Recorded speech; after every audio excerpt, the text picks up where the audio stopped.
Selamat malam pemirsa, kita jumpa lagi melalui Seputar Indonesia hari ini, Sabtu 12 Januari 2002. Kali ini bersama saya, Trisna Sanubari. Dan saya, Ferry Fajriati. Pemirsa, Trisna akan menyampaikan laporan pertama. Silakan, Trisna. Terima kasih. Perdana Menteri Jepang, Junichiro Koizumi, siang tadi tiba di Jakarta dalam rangkaian kunjungan kenegaraan ke sejumlah negara ASEAN. Setibanya di Jakarta, Koizumi langsung menemui Presiden Megawati Soekarno Putri di Istana Negara dan mengadakan pembicaraan mengenai upaya meningkatkan kerjasama bilateral baik di bidang ekonomi, sosial, budaya, dan politik. Dalam jumpa pers bersama di Istana Negara, petang tadi Megawati mengungkapkan pembicaraan kedua pihak berjalan sangat positif dan mereka sepakat untuk memperdalam hubungan kerjasama bilateral dengan sikap saling menghargai, saling menghormati, dan saling percaya. Selain masalah bilateral, kedua negara atau kedua pemimpin juga membahas masalah kerjasama regional antara negara anggota ASEAN, antara lain stabilitas keamanan dan politik di kawasan ASEAN. Pemirsa, Ketua MPR Amin Rais menilai pemerintahan Megawati Soekarno Putri kini berada dalam kegamangan sehingga muncul para spekulan. Amin juga menilai kebijakan ekonomi pemerintah Megawati masih berpihak kepada kelompok kuat dan kurang berpihak pada kepentingan rakyat kecil. Usai silaturahmi dan dialog partai dengan anggota dan pengurus DPD 2 PAN Kabupaten Tegal, Jawa Tengah hari Jumat, Amin menyatakan keberpihakan Megawati kepada konglomerat terlihat semakin kuat, antara lain dengan diberlakukannya ekonomi pasar. Padahal menurut Amin, ekonomi pasar tidak pernah mementingkan kaum kecil. Sementara kegamangan Megawati terlihat pada tidak konsistennya sikap pemerintah dalam rencana kenaikan tarif BBM, listrik, dan telepon. Selain memunculkan para spekulan juga sangat menggelisahkan masyarakat. Amin mengatakan dalam membuat keputusan pemerintah tidak boleh ragu-ragu. Jika kabinet telah memutuskan sebuah kebijakan, hendaknya segera dilakukan. Pemerintahan Ibu Megawati ini jangan pernah gamang, jangan pernah ragu-ragu. Kalau kabinet sudah sidang, diputuskan sebuah polisi kebijakan, itu bismillah, lakukan. Dengan menerangkan kepada rakyat apa sebabnya harus ditempuh kebijakan itu, dan kemudian juga harus mengambil risiko dengan jalan meminimalisasi itu. Contoh soal BBM itu kalau memang secara rasional harus dinaikkan, itu beritahu kepada rakyat mengapa. Ketua Umum DPP P3 Hamzah Has tetap berharap adanya proses islah terhadap kader-kader Partai Persatuan Pembangunan yang berencana mendeklarasikan P3 Reformasi akhir Januari ini. Usai menghadiri silaturahmi Angkatan Muda Ka'bah di Sekretariat P3 di Jakarta siang tadi, Hamzah menjelaskan banyak kader P3 yang belum mengerti latar belakang pengunduran pelaksanaan Muktamar P3 dari tahun 2003 menjadi tahun 2004. Menurut Hamzah, tujuan pengunduran tersebut adalah semata-mata demi kepentingan partai, terutama dalam proses konsolidasi, mulai dari tingkat DPP, DPD, cabang hingga anak cabang. Karena itu, walau 1 tahun dinilai Hamzah sulit melakukan konsolidasi, mengingat pelaksanaan pemilu berlangsung tahun 2004. Sejauh ini, DPP P3 belum berencana akan menjatuhkan sanksi terhadap kader-kader P3 yang akan membentuk P3 Reformasi. Pada kesempatan ini, Hamzah menolak untuk dicalonkan kembali dalam muktamar menjadi Ketua Umum P3 mendatang. Saya katakan kalau ada muktamar tahun 2002, kalau ada muktamar tahun 2003, tahun 2004 saya tidak bersedia lagi. Itu sudah saya ucapkan itu. Alasan saya karena sebagai ketua umum hanya sampai 2004. Sampai dengan pemilihan umum saja. Nah, dia nggak boleh mengikutkan embel-embel P3. Sebab kalau misalnya dengan membawa embel-embel P3 kan berarti dia tidak yakin dengan kebesaran dia. Pemirsa, kelangkaan pasokan minyak tanah sampai saat ini masih terjadi di ibu kota. Di wilayah Jakarta Barat misalnya, persediaan minyak tanah di beberapa pangkalan hanya sebesar 2 tangki untuk 1 minggu. Namun dalam beberapa hari persediaan akan habis terjual. Beberapa pengelola pangkalan minyak tanah yang terdapat di Jakarta Barat mengaku jumlah pasokan minyak tanah yang diterima menurun dalam sebulan terakhir. Salah satu pengelola pangkalan di kawasan Srengseng, Sudaryo, mengatakan saat ini hanya menerima pasokan 2 tangki per minggu atau sebesar 10.000 liter. Pasokan minyak tanah yang sedikit turut menyebabkan pengecer tidak bisa berjualan minyak tanah setiap hari. Sekarang itu masih sulit karena biasanya Pak Sudaryo ini dikasih 1 minggu 4 tangki, sekarang ini dikasih 2 tangki. Karena kalau menurut harga penjualan di rumah ya tidak terpengaruh Bu, karena harga kita jual dengan pendorong itu Rp520 gitu. Ya nggak tahu pendorong itu menjualnya di warung-warung harga berapa saya nggak tahu karena pendorong saya itu banyak. Nah, kalau saya ya kadang-kadang 600, 700 gitu kalau lagi ada, kalau nggak ada ya paling-paling segerobak aja juga nggak ketokian gitu. Kadang-kadang kita punya 1 tangki aja anak berapa 6 dibagi berapa sekarang 3 gram berapa gitu ya. Ya udah habisnya itu ya udah kita taruh lah tempat lain ya kalau kebetulan ada, kalau nggak ada ya kita nganggur. Namun ada pengelola pangkalan yang mengaku pasokan minyak tanah dari Pertamina tetap lancar. Di wilayah Kebonjeruk misalnya, pengelola memperoleh jatah 4 tangki dalam seminggu. Kalau seminggu itu 4, jadi masuknya itu Senin, Rabu, Jumat, Sabtu. Jadi nggak ada kurang-kurang itu jatahnya, karena sistemnya kan kontrak. Ya kan. Artinya pasokannya lancar ya? Lancar, gitu. Umumnya para pengelola pangkalan menjual minyak tanah ke pengecer, warung, dan masyarakat setempat. Muti Arianti dan Vipin Kurniawan melaporkan. Polda Lampung berhasil mengamankan 2 tangki dan 18 drum minyak tanah serta solar timbunan. Aparat kepolisian saat ini terus menyelidiki kemungkinan terlibatnya oknum Pertamina Depot Panjang. 2 tangki mobil yang masing-masing berisi 5.000 liter atau 10 drum minyak tanah isi 200 liter dan 8 drum solar isi 200 liter ini rencananya akan didistribusikan ke Waiabung Tulang Bawang. Berdasarkan pengakuan tersangka, ia memperoleh minyak tanah dari seorang yang biasa mangkal di depot Pertamina Panjang dengan harga 3,7 juta rupiah per tangki isi 5.000 liter. Tersangka mengaku usahanya ini telah berjalan 10 tahun dengan kontrak 3 tahun lewat HM. Namun setelah 5 tahun berjalan, kontrak tidak diperpanjang agen dan setelah kontrak dengan agen putus, tersangka membeli BBM lewat calo di depot Pertamina Panjang. Menurut tersangka, minyak tanah ini dijual dengan harga Rp180.000 per drum ke pengecer di Waiabung Tulang Bawang. Sementara solar dijual dengan harga Rp110 per liter, lebih tinggi dari harga eceran tertinggi setempat yakni Rp900 per liter. Kadispen Polda Lampung, Komisaris Polisi Fatmawati mengatakan pihaknya tengah mengembangkan kasus itu untuk mengungkap kemungkinan keterlibatan oknum Pertamina Depot Panjang. Sementara itu, Kapolri Jenderal Polisi Dai Bahtiar menginstruksikan seluruh Kapolda untuk melakukan tindakan tegas terhadap pelaku penimbunan dan penyelundupan bahan bakar minyak BBM khususnya minyak tanah, karena telah menimbulkan gejolak di berbagai daerah selama sepekan terakhir. Kapolri menambahkan tindakan juga akan diambil kepada aparat yang terbukti menjadi backing dan tidak segan-segan akan dipecat. Kapolri juga menginstruksikan agar jajaran Polda di tanah air ikut membantu kelancaran pendistribusian BBM ke masyarakat, serta melakukan pengawasan terhadap agen dan pangkalan minyak tanah.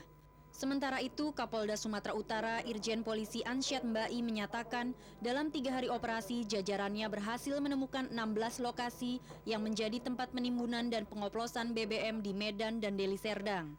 Di samping menyita 20 kiloliter BBM, juga disita 14 unit mobil tangki pengangkut dan 20 unit mesin pompa BBM. Koni Sema dan Syaiful Anwar melaporkan. Pemirsa, kelangkaan minyak tanah sangat mempengaruhi kehidupan masyarakat kecil. Mereka terpaksa harus berhemat untuk dapat memenuhi kebutuhan hidup sehari-hari. Kelangkaan minyak tanah di ibu kota dalam 2 minggu terakhir menyebabkan sebagian warga Jakarta melakukan penghematan pemakaian. Masyarakat menengah bawah termasuk para pedagang kecil sebagai konsumen terbesar minyak tanah sangat memerlukan minyak tanah untuk memenuhi kebutuhan hidup sehari-hari. Lumayan lah, agak susah dikit. Udah berapa lama tuh susah dapat minyak tanah? Ada kali 4 hari. 4 hari ada. Semingguan terakhir ini? Iya, seminggu lah. Masak nasi sama sayur-sayuran apa aja lah Bu. Yang penting kan ya serbaguna lah. Itu Tiap hari pakainya berapa liter? saya kadang 2 liter. Iya. Terus saat ini susah nggak sih Bu untuk cari minyak tanah itu? Susah di sini. Iya, susah Bu pokoknya di sini. Nyari minyak tanah, beras pokoknya. Harganya berapa tuh minyak tanah terakhir Ibu beli? 800. Biasanya setiap hari habis berapa liter Bu? Habisnya 10 liter. 10 liter minyak tanah. Sulit nggak carinya Bu? Ya kemarin ini sih sulit, tapi sekarang udah agak gampangan, udah ada juga. Walaupun mahal beli 800 liter. Masyarakat berharap pemerintah tidak menaikkan harga minyak tanah terlalu tinggi seiring rencana pemerintah menaikkan harga BBM pada bulan Januari ini. Mutiaryanti dan Vipin Kurniawan melaporkan. Pemirsa, tetaplah bersama Seputar Indonesia, kami segera kembali dengan laporan lain. Ya, diantaranya Akbar Tanjung tetap menolak mundur dan siap menghadapi ancaman boikot dari fraksi-fraksi di DPR. Ketua DPR Akbar Tanjung menilai tuntutan agar dirinya nonaktif atau mundur dari jabatan Ketua DPR sebagai tuntutan yang berlebihan. Akbar juga menilai ancaman untuk memboikot sidang-sidang DPR yang dipimpinnya sebagai gerakan politisasi. Terutama pada akhir-akhir ini di mana partai... Ketua Umum DPP Golkar Akbar Tanjung mengatakan ancaman anggota fraksi di DPR untuk memboikot rapat di DPR yang dipimpinnya dinilai sebagai suatu tindakan atau gerakan politisasi. Ditemui usai meresmikan gedung DPC Golkar Kabupaten Ciamis, Jawa Barat Sabtu siang, Akbar mengatakan keputusan rapat DPP Golkar tetap menginginkan dirinya menjalankan tugas partai dan DPR, hingga tidak ada alasan baginya untuk menonaktifkan diri. Akbar menambahkan sebagai pemimpin dewan dirinya hanya berkewajiban untuk memimpin rapat dan tidak berwenang mengambil keputusan. Akbar menganggap terlalu berlebihan bila DPR kini mempermasalahkan nonaktif dirinya maupun aksi memboikot rapat oleh anggota DPR. Hal tersebut dinilai akan mempengaruhi kinerja DPR sendiri. Ya, saya juga tidak bisa memahami atau mengerti apa dasarnya untuk melakukan boikot itu ya. Kan saya kan masih dalam status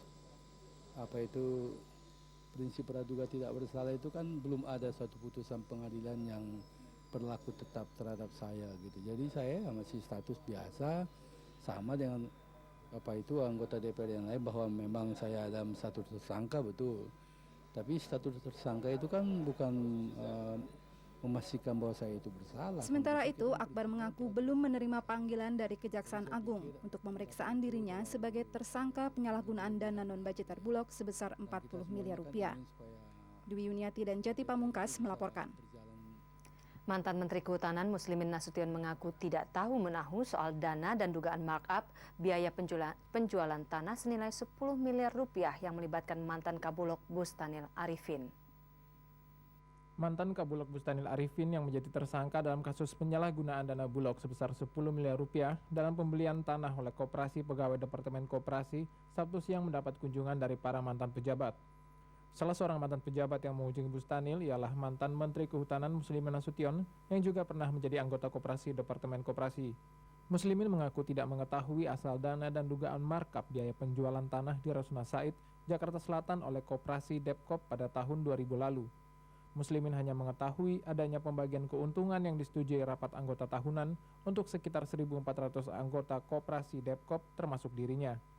Namun Muslimin mengakui tidak menerima dana pembagian keuntungan tersebut karena diberikan untuk anggota koperasi lainnya. Sah dong, rapat anggota itu kekuasaan tertinggi dari suatu koperasi. Kekuasaan tertinggi dari koperasi itu rapat anggota. Tidak boleh orang mempengaruhi. Jadi sudah bukan aset negara lagi itu Pak ya? Kalau dia sudah punya hibah, sudah punya sertifikat, saya tanya, sertifikat itu kan dibuat atas nama koperasi. Kalau itu sertifikatnya atas nama koperasi, nah itu urusan lain. Tapi selama itu hak sudah dipindahkan pada sertifikat koperasi kan itu kan masalahnya sana. Dana itu dari mana itu kan cerita lain lagi.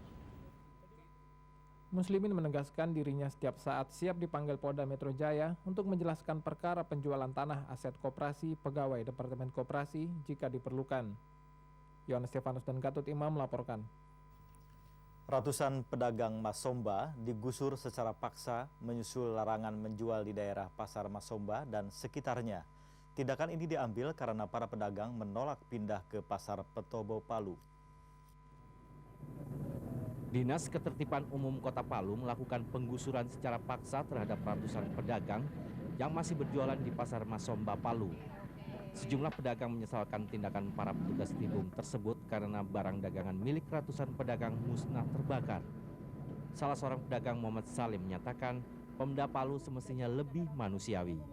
Pedagang meminta kebijakan Pemda untuk memberi kelonggaran bagi pedagang berjualan sementara hingga sarana dan fasilitas untuk berdagang di Pasar Petobo siap dipakai. Tidak ada yang tidak mau pindah. Kalau sarana dan prasarana itu ada. Coba lihat di sana. Ya yang kamu menjual, mau berdiri saja di sana pas setengah mati, kena panas toh. Ada kebangunannya di sana kan tidak ada. Itu juga kita harus pikirkan bersama. Jangan cuma mau menyuruh orang pindah sementara prasarana dan sarana di sana tidak ada. Kalau menurut kacamata kami justru lebih layak ditempati di Layana itu kebanding tempat mereka sekarang. Karena di Layana itu fasilitas jalan itu sudah baik, kemudian saluran pembuangan drainase itu sudah cukup bagus. Sedangkan di sana itu jalan lingkungannya tidak ada, terus saluran pembuangan tidak ada. Suardin menambahkan para pedagang sudah diperingatkan untuk tidak berjualan di bekas Pasar Masomba Palu dan sekitarnya melalui surat Wali Kota Palu yang menutup Pasar Masomba terhitung 4 Januari. Pemerintah menurut Suardin tidak berencana untuk membangun lagi pasar rakyat tersebut karena lokasi itu akan dijadikan kawasan perdagangan grosir. Pasar Masomba dibakar massa 28 Desember lalu menyebabkan sekitar 2.500 pedagang kehilangan los jualan. Sementara Pemda Kota Palu menuding pembakaran akibat ulah pedagang. Dari Palu, Ahmad Ali melaporkan. Pemirsa, jangan beranjak kemana-mana, kami masih akan kembali dengan informasi lain. Ya, diantaranya abrasi di desa Sapa Minahasa, Sulawesi Utara menghanyutkan rumah 25 kepala keluarga.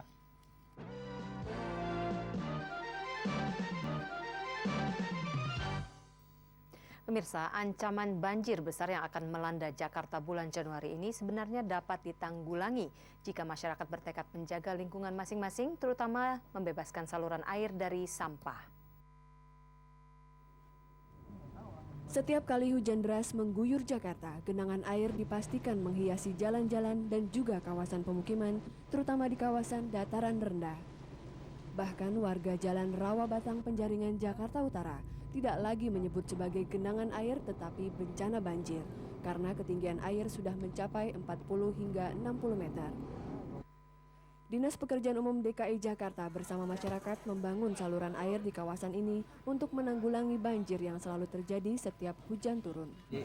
Berbagai macam jenis kotoran, jadi nggak bisa ini, kita salurkan nggak bisa. Kemudian masyarakat juga nggak ada seolah. Jadi buang tuh enak sendoknya aja.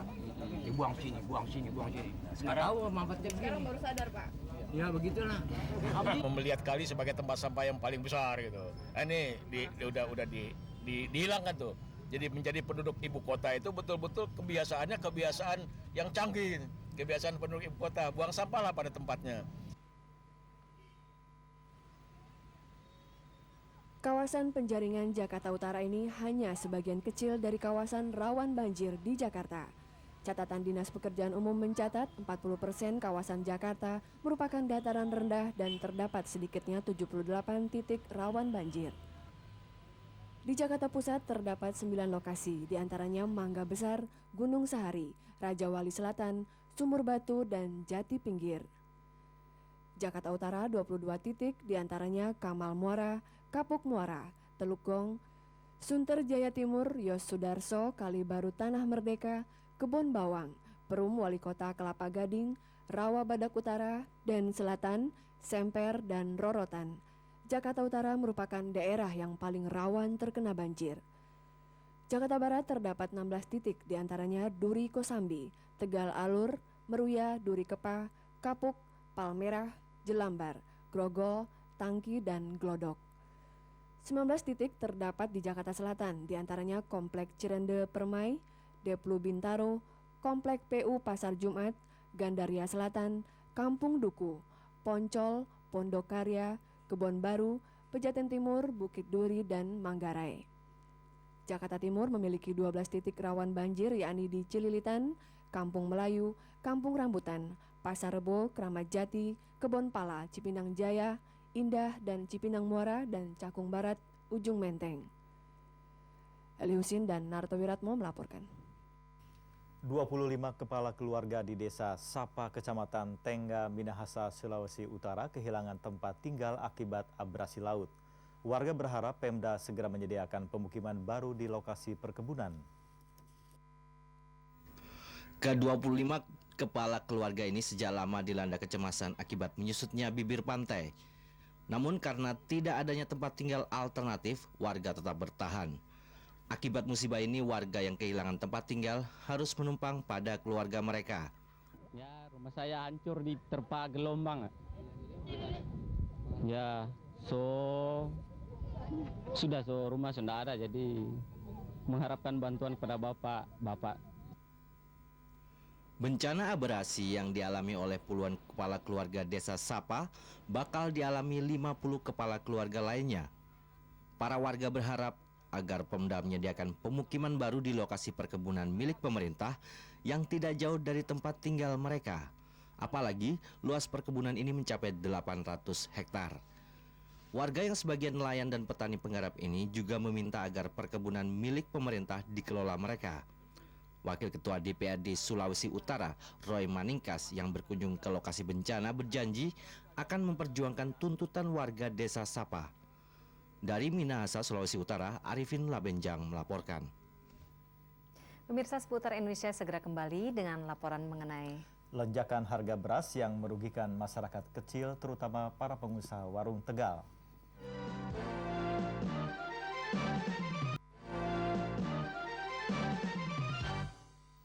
Pemirsa, lonjakan harga beras yang terjadi belakangan ini mempengaruhi usaha para pemilik warung Tegal di ibu kota. Mereka terpaksa kehilangan separuh dari keuntungan. Nasi memang merupakan makanan pokok bagi sebagian besar masyarakat Indonesia. Tidak heran bila di setiap sudut jalan di ibu kota terdapat warteg atau warung Tegal yang menu utamanya adalah nasi. Harga beras yang melambung beberapa hari terakhir ini tentunya memiliki dampak tersendiri bagi para pemilik warteg. Saat ini mereka terpaksa membeli beras dengan harga yang makin lama makin melonjak dengan selisih antara 10 hingga 50 ribu rupiah per kuintal jika dibandingkan tahun lalu. Tadinya 115, sekarang 160. Tapi sekarang katanya udah 200. Satu waring itu 10.000. Sekarang udah setengah kintal, itu sudah 15, 150 itu. Jadi satu kintal itu udah mencapai 300. Itu beras yang minimal cukup lah. Kalau yang bagus itu udah sampai 180 per kintal itu, Bu.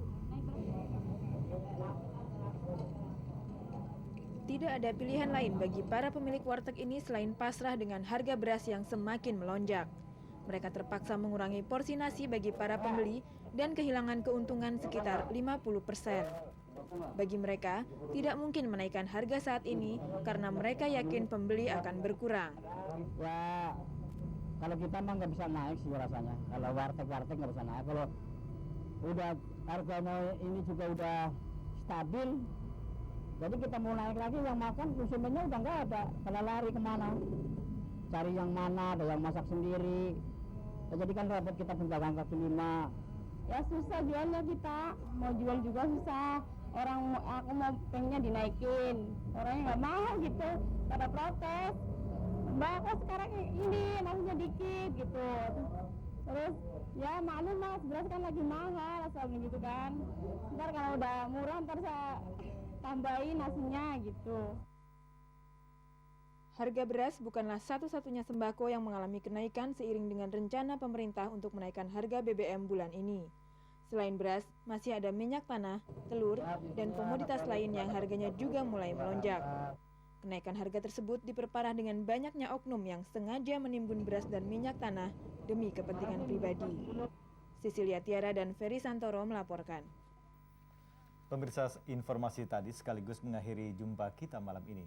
Dari Studio 5 RCTI, Kebon Jeruk, Jakarta, saya Trisna Sanubari. Dan saya Feti Fajriati beserta tim redaksi Seputar Indonesia mengucapkan terima kasih atas perhatian dan kebersamaan Anda. Selamat malam dan sampai jumpa.